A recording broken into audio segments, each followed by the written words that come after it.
నేను దాదాపు మనకి సంవత్సరం 6 months అబౌవ్ ఉంది మన గవర్నమెంట్ ఫామ్ అయ్యి. నేను ఛార్జ్ తీసుకున్నప్పుడు ఏ శాఖ అనేది తీసుకోవాలనుకున్నప్పుడు పల్లె నిజంగా మన దేశానికి వెన్నెముక. అందుకని అలాంటి పంచాయతీ రాజ్ని నేను ఒక ఆన్ పర్పస్ ఆప్ట్ చేసుకున్నాను.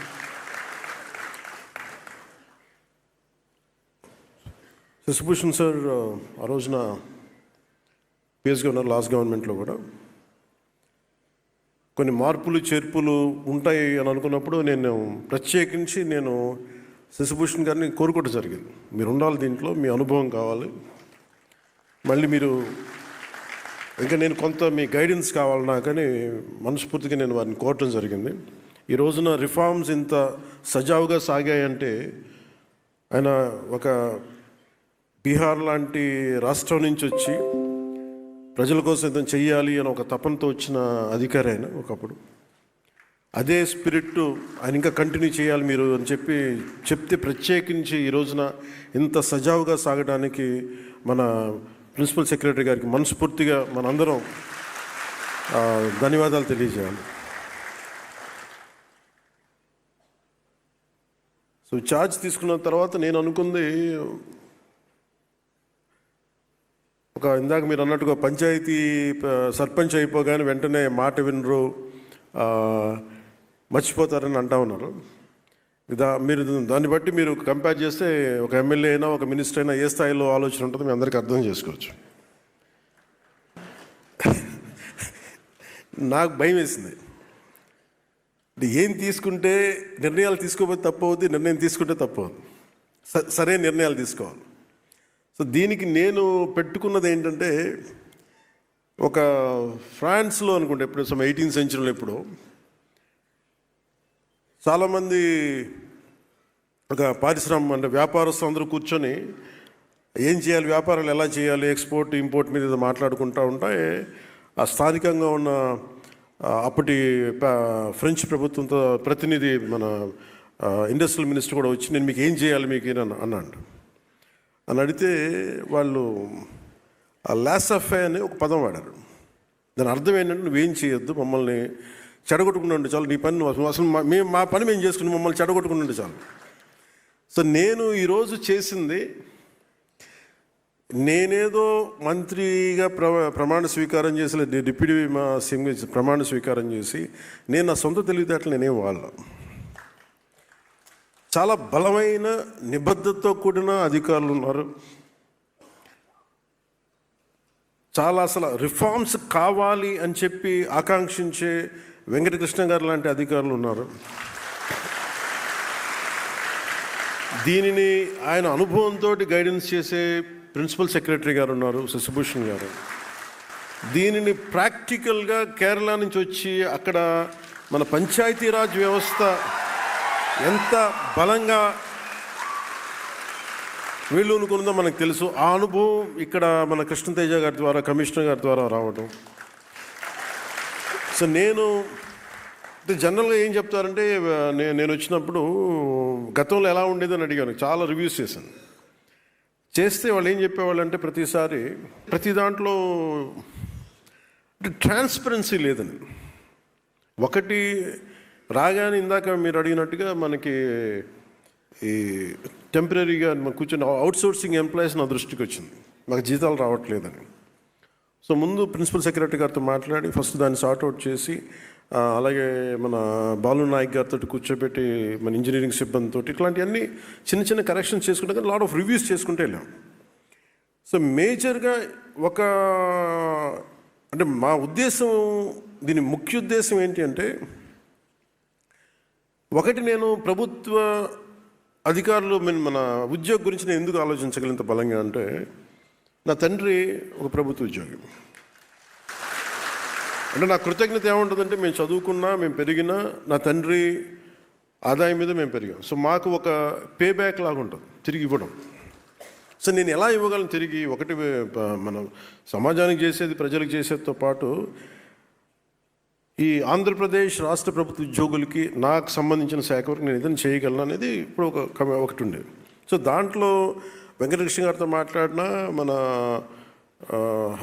కృష్ణతేజ గారితో మాట్లాడినా చాలా సందర్భాల్లో ఏమున్నాయి మేజర్గా అంటే, చాలాసార్లు ఉద్యోగులు నా దగ్గరికి రావటం ఇవన్నీ చూసి నేను ఏం చేయగలం మనకి అంటే, చాలా రిఫార్మ్స్ బాకీ ఉండిపోయినాయి అన్నారు. సో దీన్ని శశిభూషణ్ గారి దృష్టికి తీసుకెళ్ళి చాలాసార్లు దాని మీద మాట్లాడి ఫైనల్గా మేమేమనుకున్నామంటే ఇంపాక్ట్ఫుల్గా పనిచేయాలి. అంటే నేను ఏ మనిషి అయినా సరే సగటు మనిషి ఏం కోరుకుంటాడంటే, ఎక్కడో ఉన్న స్థాయి నుంచి నేను ఏదో ఒక మెట్టి ఎదగాలనుకున్నాను. ఎక్కడేసిన గొంగలు అక్కడేలా ఎట్లా అయితే నేను ప్రారంభించానో అక్కడే 20 సంవత్సరాలు నా బిడ్డ పుట్టినప్పుడు నాకు అదే ఉండి, నా బిడ్డ పెళ్ళవుతున్నా కానీ నేను అక్కడే ఉండిపోయాను అనే మాట ఇవన్నీ మనం తరచుగా వింటూ ఉంటాం. ఇది ఎందుకు ప్రమోషన్ అనేది ఎందుకు ఇంత బలంగా నేను పట్టుకుని కూర్చున్నానంటే, మనం ప్రజలకి మాట ఇచ్చాం. ఇది ఒక పొలిటికల్ స్పీచ్గా నేను చెప్పట్లేదు, కానీ ఇంకా successive governments continuity of governance, అలాగే ప్రీవియస్ గవర్నమెంట్లో రోడ్స్ కానీ ఇన్ఫ్రాస్ట్రక్చర్ కానీ డెవలప్ చేయలేదు. మేజర్గా నేను విన్నది ఏంటంటే, ప్రతి పదవికి ట్రాన్స్ఫర్కి ఒక రేట్ కార్డు ఉందని నేను వినేవాళ్ళం. నాకు చాలా ఆశ్చర్యంగా ఉండేది. కష్టపడి చదువుకొని ఉద్యోగాలు వచ్చిన తర్వాత ఒక ఊరి నుంచి ఒక ఊరికి ట్రాన్స్ఫర్ అవ్వాలంటే రేట్ కార్డు ఉంటుంది. అంటే ఈ ప్రమోషన్ కావాలంటే ఒక రేట్ కార్డు ఉంటుంది. అసలు ఇది పోవాలని మనస్ఫూర్తి కోరుకున్నాను. సో నేను with the guidance of Shashibhushan sir, మా ఓఎస్డి వెంకటకృష్ణ గారితో, కృష్ణతేజ గారితో కూర్చొని నాకు ఎంత ట్రాన్స్పరెంట్గా మనం ఇవ్వగలం. ₹1 పంచాయతీ ఖర్చు పెడితే రోడ్లు పడాలి, రోడ్లు వేసిన కాంట్రాక్టర్లకి అంటే వెంటనే మీరు డబ్బులు ఇవ్వకపోయినా కనీసం వాళ్ళ సకాలంలో వాళ్ళ డబ్బులు, వాళ్ళు కాంట్రాక్ట్ చేసిన పెట్టిన పెట్టుబడి డబ్బులు ఇచ్చేయాలి. అలాగే పిఆర్ ఉద్యోగులు కానీ, రూరల్ వాటర్ సప్లై కావచ్చు, మన రోడ్లు వేసే శాఖ కావచ్చు, ఎవరికైనా సరే దాదాపు మన పిఆర్లో అవుట్సోర్సింగ్ దగ్గర నుంచి రెగ్యులర్ ఎంప్లాయీస్ అందరితో కలిపి దాదాపు 170,000 మంది, దాదాపు అన్నీ చూస్తే గ్రామీణాభివృద్ధి విభాగం ఇవి అన్ని లెక్కలు తీసుకుని దాదాపు 2 lakh ఎంప్లాయీస్ ఉంటారు మన దగ్గర అవుట్సోర్సింగ్తో కలుపుకొని. సో దీంట్లో ఎగ్జామ్స్ రాసి వచ్చి వీళ్ళందరికీ మనం పదోన్నతి ఎలా ఇవ్వాలి, ట్రాన్స్పోర్ట్స్ ఎలా ఇవ్వాలి అని కూర్చున్నప్పుడు పాపం దీనికి వెన్నెముకలాగా పనిచేసింది వెంకటకృష్ణ గారు. అంటే మన అదృష్టం, ఇంకా ఈ భారతదేశం ఇంకా వ్యవస్థ అంటే మనకున్న ఈ పొలిటికల్ ఇన్వాల్వ్మెంట్కి వీటికి ఇంకా వ్యవస్థలు బలంగా ఉన్నాయంటే వెంకటకృష్ణ గారు లాంటి అధికారులు ఇంకా ఉండటం వల్ల. వాళ్ళు ఏం కోరుకోరు వాళ్ళు. నేను పాపం ఆయన వచ్చినప్పటి నుంచి ఆయన తపన ఏంటంటే, సార్ రిఫార్మ్స్ రావాలండి, ఏదైనా చేయాలి, మీ టైంలో రావాలి, ఏదో చెయ్యాలి, పాపం తెగబడేవాడు. సరే నేను రెగ్యులర్గా రోడ్ల మీద తిరుగుతాను, జనంతో పిటిషన్స్ తీసుకుంటాను, అది అందరిని కలుస్తాను. కాబట్టి దీనికి మేమందరం కలిసి, ఇది ఒక్కళ్ళు చేసింది కాదు, నేను అనుకుంటే సరిపోదు. నాలాగా చాలామంది గొప్ప ఆలోచనలు, మంచి ఆలోచన ఉండొచ్చు, కానీ అంత సమర్థత కలిగి అంత ఇంటిగ్రిటీ ఉన్న ఒక అధికారుల సమూహం చాలా చాలా ఎసెన్షియల్. ఈ రోజున మీరు థ్యాంక్స్ చెప్తున్నారు అంటే నేను ఒక ఇనిషియేట్ చేయగలను. నేను చేసింది నేను ఏం కల్పించుకోను. I need a clean and transparent governance కావాలి ఈ మన శాఖ, నా కంట్రోల్లోని శాఖ గురించి. సో నేను ఎవరికి కూడా నేను ఒకటే సింపుల్ డైరెక్షన్ ఇచ్చాను. నాకు ఎవరో తెలియదు. నా స్థాయిలో నేను ట్రాన్స్ఫర్ చేసే ఒక 10-12 ఉంటాయి, 40 26 నేను చేయగలిగే, నేను ట్రాన్స్ఫర్ చేసే 10 కేటగిరీస్. అంటే నేను చేయగలిగే ఏం చేశానంటే, మీరు నాకు వీళ్ళెవరో తెలియదు. నాకు ఇక్కడ నా తండ్రి తాలూకు అనుభవం నాకు పనిచేసిన తండ్రి ఉద్యోగం తాలూకు అనుభవం. అంటే సీనియారిటీ చూడండి, ఇంటిగ్రిటీ చూడండి, కేపబిలిటీ చూడండి. అండ్ ఇవన్నీ చూసి నాకు ఒక లిస్ట్ ఇవ్వమని చెప్పారు. నాకు వీళ్ళెవరు, దీన్ని మీరు కొంత పర్సనల్గా కొంత రిపోర్ట్స్ తీసుకోండి. అలాగే దాంతోపాటు ప్రతి మంత్రి గారు కానీ, ఎమ్మెల్యేస్ కానీ ఏమి ఇచ్చినా కానీ వాళ్ళ లిస్ట్ కూడా తీసుకోండి. వాళ్ళు కూడా జనరల్గా సిఫార్సులు చేస్తారు, మాకు ఈ అధికారి కావాలి, ఈ అధికారి కావాలంటే. నేనేం చెప్పానంటే, ఎవరిని డిసప్పాయింట్ చేయొద్దు, కానీ మీరు ఒక ఫ్రేమ్వర్క్ పెట్టండి. ఒక అధికారికి ట్రాన్స్ఫర్ కావాలన్నా, ప్రమోషన్ కావాలన్నా ఒక ఫ్రేమ్వర్క్ పెట్టండి. ఆ ఫ్రేమ్వర్క్లో గౌరవ మంత్రివర్గ సభ్యులు ఇచ్చినా, గౌరవ ఎమ్మెల్యేలు ఇచ్చినా కానీ మీరు ఆ ఫ్రేమ్వర్క్లో పడితే ప్లీజ్ యాక్సెప్ట్ ఇట్. ఆ ఫ్రేమ్వర్క్లో పడపోతే అది నేను చెప్పినా కానీ చేయగలను. ఇంతే నేను ఇచ్చిన సింపుల్ డైరెక్షన్ ఇచ్చాను. ఎందుకంటే మనకి ఎఫిషియెంట్ అఫీషియల్స్ ఉన్నప్పుడు మనం ఇవ్వగలిగేది పాలసీ డైరెక్షన్ ఇస్తాం.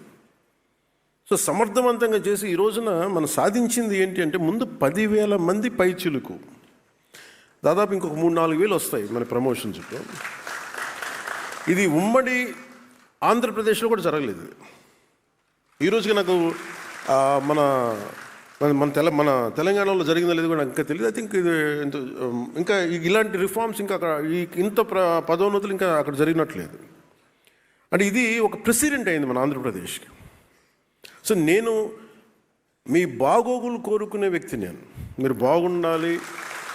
ఎందుకంటే నేను నా తండ్రి చూసేవాడిని. అంటే నేను పుట్టేటప్పుడు మా ఫాదర్ హెడ్ కానిస్టేబుల్గా ఉండే, పిఓ పెటీ ఆఫీసర్ అనేవాళ్ళు. సో మా అన్నయ్య గారు పుట్టేటికి ఆయన ఒక కానిస్టేబుల్గా జాయిన్ అయ్యారు. సో నాకు పెటీ ఆఫీసర్గా నుంచి మా నాన్న ప్రతి ప్రమోషన్కి ఎప్పుడు వస్తుంది, ఎస్ఐ ఎప్పుడు అవుతారు, ఎగ్జామ్స్ రాసేవాళ్ళు ఆయన, తర్వాత ప్రిన్సిపల్ ఎస్ఐ ఎప్పుడు అవుతారు, ఇంకొక 3-4 సంవత్సరాల్లో మనం సిఐ అవ్వచ్చు. ఈ మాటలు వింటూ ఉండేవాడిని చిన్నప్పుడు. నేను అసిస్టెంట్ ఎక్సైజ్ సూపరింటెండెంట్గా వస్తే మనం ఎక్సైజ్ సూపరింటెండెంట్గా అవ్వచ్చు. ఇవన్నీ అంటే ప్రతి చిన్న ప్రమోషన్ ఇంట్లో ఒక పండగ వాతావరణం.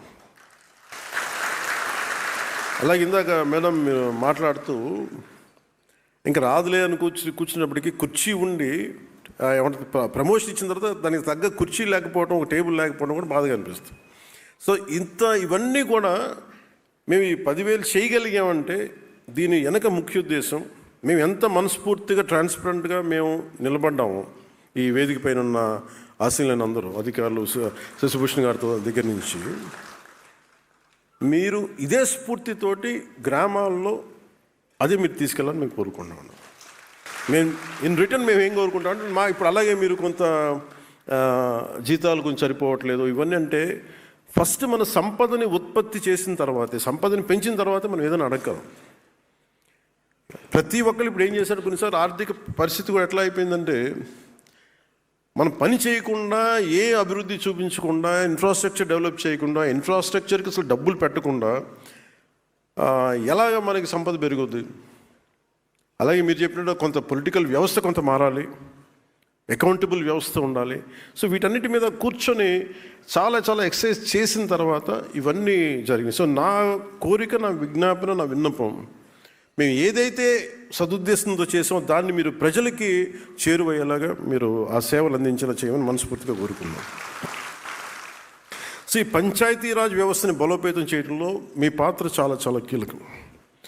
కూటమి ప్రభుత్వం వచ్చిన వెంటనే గతానికి భిన్నంగా ఎలాంటి సిఫార్సులు లేకుండా మేము చేయగలిగాం అది. అలాగే గౌరవ ప్రధానమంత్రి శ్రీ నరేంద్ర మోదీ గారి నాయకత్వంలో వారు అందిస్తున్న నిరంతర సహకారంతో, గౌరవ ముఖ్యమంత్రి శ్రీ నారా చంద్రబాబు నాయుడు గారి నాయకత్వంలో ఒకవైపు పల్లెలు అభివృద్ధిని ముందుకు తీసుకెళ్తా ఉన్నాం. చాలా సంస్కరణలు తీసుకొస్తా ఉన్నాం. అలాగే ఈ సంస్కరణలు రాష్ట్రం ఇంతకుముందు ఎప్పుడు లేని విధంగా ఏడాది కాలంలోనే దాదాపు మీరు ఇందాక చెప్పిన 10,000 మందికి ఇవ్వడం. సో సంస్కరణల ద్వారా పదోన్నతులు ఎలా వచ్చినాయి మీ దృష్టికి తీసుకురావడానికి, గతంలో పంచాయతీరాజ్ గ్రామీణాభివృద్ధి శాఖలో పదోన్నతుల వ్యవహారంలో చాలా సమస్యలు ఉండేవి. వీడియోలుగా నియమితులైన వారు అదే పోస్టులు పదవీ విరమణ పొందిన సందర్భాలు ఉన్నాయి. గ్రూప్ 1 ద్వారా ఎంపీడీఓగా నియమితులైన వారు 22 ఏళ్ల పాటు, దాదాపు 2 దశాబ్దాల పైచిలకు వాళ్ళకి ప్రమోషనే ఉండేది కాదు, పదోన్నతి ఉండేది కాదు. దీంతో పని పట్ల కొంత ఒక కంప్లసెంట్ యాటిట్యూడ్, ఒక నిరాసక్తత, ఒక నిర్లిప్తత వచ్చేది. దీన్ని పోగొట్టేందుకు చట్టబద్ధంగా అవకాశం ఉన్నంత వరకు సంస్కరణలు తీసుకొచ్చాం. గ్రూప్ 1 ద్వారా ఎంపీడీఓ స్థానంలో నేరుగా డీడీఓలుగా ఎంపికయ్యే ఈ వెసులుబాటుని కల్పించాం. తొలిసారిగా జెడ్పీ సిఇఓ స్థాయిలో ప్రమోషనల్ వ్యవహారంలో ఉమ్మడి రాష్ట్రంలో కూడా ఇందాక చెప్పినట్టు అమలు చేయని నిర్ణయాలని మనం కూటమి ప్రభుత్వం నారా చంద్రబాబు నాయుడు గారి నాయకత్వంలో ఇది అమలు చేస్తూ ఉన్నాం. గతంలో జిల్లా పరిషత్ సిఇఓ స్థాయిలో ప్రమోషన్లు చాలా తక్కువగా ఉండే, ఇప్పుడు ఆ స్థాయిలో కానీ తొలిసారిగా 70 మందికి మనం ప్రమోషన్స్ ఇవ్వబోతాం. అలాగే ఇంజనీరింగ్ విభాగంలో ఐఎన్సీ స్థాయి అధికారిగా ఉండి డిప్యూటీ ఇంజనీర్, ఎగ్జిక్యూటివ్ ఇంజనీర్ పోస్టులో ఉన్న అధికారులే బాధ్యత నిర్వర్తించేవారు. మన ప్రభుత్వం వచ్చాక ఐఎన్సీ స్థాయికి కూడా రెగ్యులర్ ప్రమోషన్స్ ఇస్తూ పదోన్నతులు కల్పిస్తున్నాం. అలాగే గ్రామీణాభివృద్ధి శాఖలో కూడా పరిపాలనా సంస్కరణలు తీసుకొచ్చాం. ఆ దిశగా మన చర్యలు తీసుకుంటాం, దాని మీద వర్కౌట్ చేస్తూ ఉన్నాం. అలాగే పంచాయతీ క్లస్టర్ వ్యవస్థ రద్దు, దీనికి పంచాయతీ అధికారులు పంచాయతీలకు బదిలీ చేసే ప్రక్రియలో భాగంగా గతంలో ఉన్న క్లస్టర్ వ్యవస్థని రద్దు చేశాం. 13,300 గ్రామ పంచాయతీని స్వతంత్ర పాలన యూనిట్లుగా మార్చాం. జనాభా ప్రాతిపాదికన 4 గ్రేడ్లుగా విభజించాం. క్లస్టర్ వ్యవస్థలో 3-4 పంచాయతీలకి ఒక గ్రామ కార్యదర్శి విధులు నిర్వహించేవారు. నూతన విధానంతో గ్రేడ్ల వారీగా విభజించబడిన ప్రతి పంచాయతీకి ఒక పంచాయతీ సెక్రటరీ నియమించాం. తద్వారా ప్రజలకు అందాల్సిన సేవలు మరింత సులభంగా అందుతాయి. అలాగే పంచాయతీ కార్యదర్శి పేరును పంచాయతీ అభివృద్ధి అధికారిగా, అంటే పంచాయత్ డెవలప్మెంట్ ఆఫీసర్గా మార్చాం. 10,000 జనాభా దాటిన గ్రామ పంచాయతీని మాజీ రాష్ట్రపతి డాక్టర్ ఏపీజే అబ్దుల్ కలాం గారి కలల్ని సాకారం చేసేందుకు కొత్తగా రూర్బన్ పంచాయతీలుగా గుర్తించాడు. డిప్యూటీ ఎంపీడీఓ స్థాయి గెజిటెడ్ అధికారి నియమించి మున్సిపాలిటీతోటి సమానంగా అభివృద్ధి చర్యలు చేపట్టేలా తీసుకుంటున్నాం. అలాగే డీడీఓ కార్యాలయాలు 73వ రాజ్యాంగ సవరణ స్ఫూర్తితో గ్రామ స్థాయిలో పాలనను సులభతరం చేసే ప్రక్రియలో భాగంగా దాదాపు రాష్ట్ర వ్యాప్తంగా 77 డీడీఓ కార్యాలయాలు ప్రారంభించాం ఒకే రోజు. గతంలో ఎంపీడీఓ కార్యాలయాల్లో ఒక మూలను కూర్చొని విధులు నిర్వహించుకునే పరిస్థితి నుంచి పూర్తి స్థాయి సిబ్బందితో ప్రత్యేక కార్యాలయాలు ఏర్పాటు చేసాం. అవి మన గవర్నమెంట్ సొంత కార్యాలయాలు.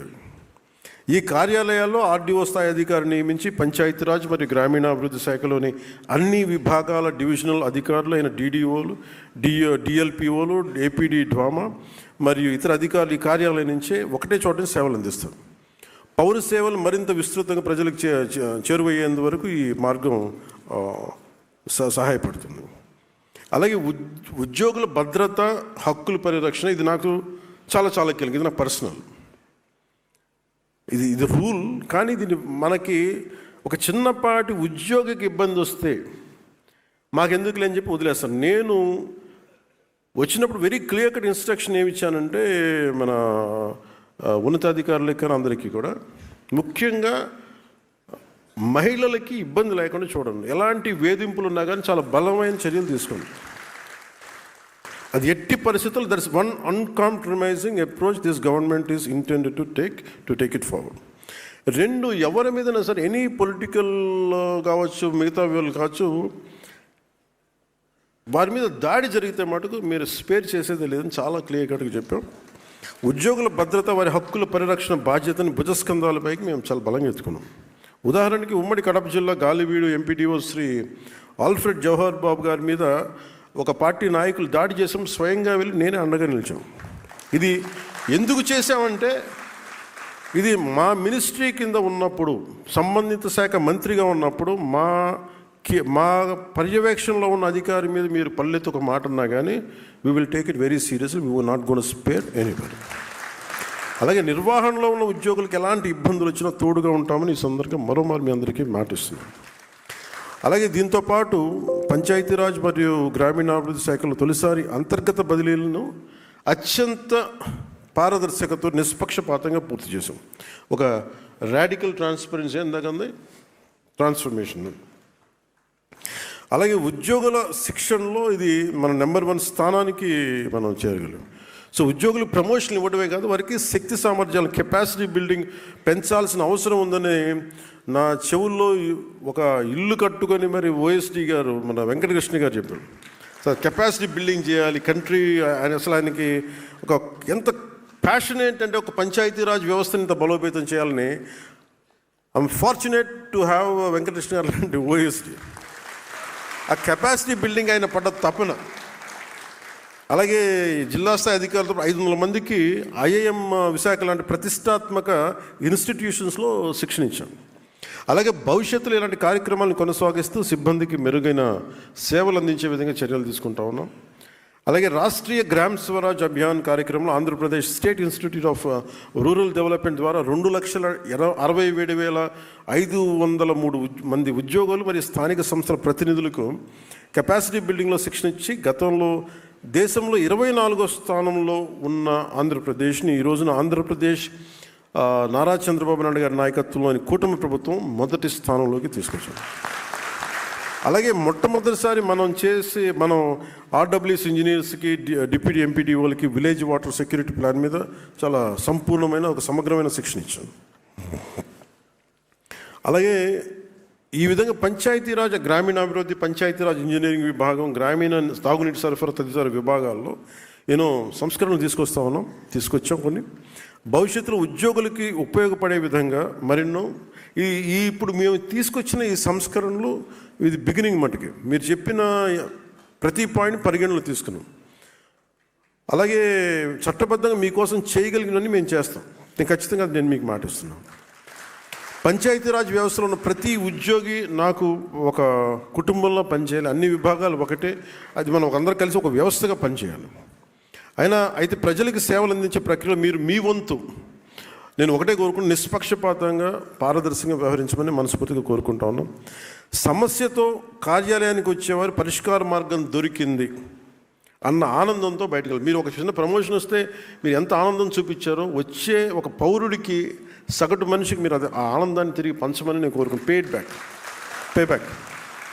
అలాగే నేను being deputy chief minister or Panchayati Raj దీని గురించి నేను అకౌంటబిలిటీ తీసుకుని నేను తప్పు చేస్తే నాకు కూడా శిక్ష పడాలి. మన అకౌంటబిలిటీ నుంచి నాతో సహా ఎవరు కూడా తప్పించుకోలేరు.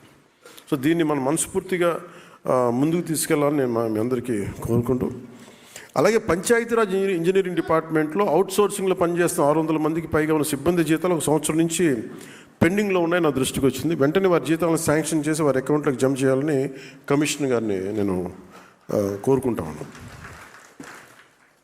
సో ఈరోజు ఇక్కడ జరుగుతున్న మాట మంతి కార్యక్రమానికి వచ్చేసి మీ అందరికీ ప్రతి ఒక్కరికి పేరు పేరున ధన్యవాదాలు తెలుపుకుంటూ, మీ కుటుంబ సభ్యులకి, మీ తోటి సిబ్బంది అందరికీ మనస్ఫూర్తిగా నా ధన్యవాదాలు తెలుపుకుంటూ సెలవు తీసుకుని జై హింద్.